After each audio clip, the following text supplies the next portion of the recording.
BRS నేత RS Praveen Kumar మీద మంత్రి అడ్లూరి లక్ష్మణ్ మండిపడ్డారు. జగిత్యాల మెడికల్ కళాశాల గెస్ట్ హౌస్ లో ఆయన మాట్లాడారు. గురుకుల హాస్టల్స్ లో కోడిగుడ్ల టెండర్ల విషయంలో 600 కోట్ల అవినీతి జరిగిందన్న ఆరోపణలు ఆయన ఖండించారు.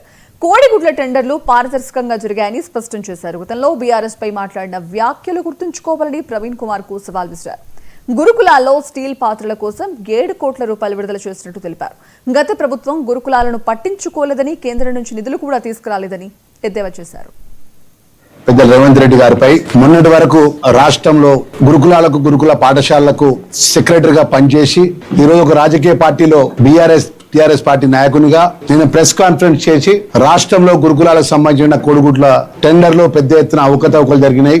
జీవో నెంబర్ 17 ప్రకారం సుమారు 600 కోట్ల రూపాయల బడా కాంట్రాక్టర్లకు అనుకూలంగా ప్రభుత్వంలో ఉన్నటువంటి కాంగ్రెస్ పార్టీ ప్రభుత్వము తప్పులు చేసిందని చెప్పి మాట్లాడినటువంటి ఏదైతే ఇప్పుడు బీఆర్ఎస్ పార్టీ నాయకునిగా ఉన్నటువంటి అప్పుడు సెక్రటరీగా పనిచేసినటువంటి ఆర్ఎస్ ప్రవీణ్ కుమార్ యొక్క మాటలు తీవ్రంగా ఖండిస్తున్నాం.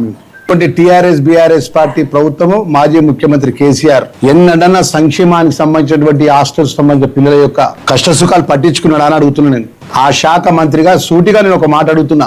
ఆ రోజు ఆయన సంక్షేమ శాఖ గురుకుల సెక్రటరీగా ఉండి అప్పుడున్న ప్రభుత్వాన్ని మాజీ ముఖ్యమంత్రి కేసీఆర్ మీద ఆరోపణలు చేసినటువంటి సందర్భం కానీ అనేక అంశాల లోపల వారు పదవిలో ఉన్నప్పుడు పదవి రాజీనామా చేసిన తర్వాత మాట్లాడిన సందర్భం కానీ బీఎస్పీ పార్టీ పెట్టి గౌరవ ముఖ్యమంత్రి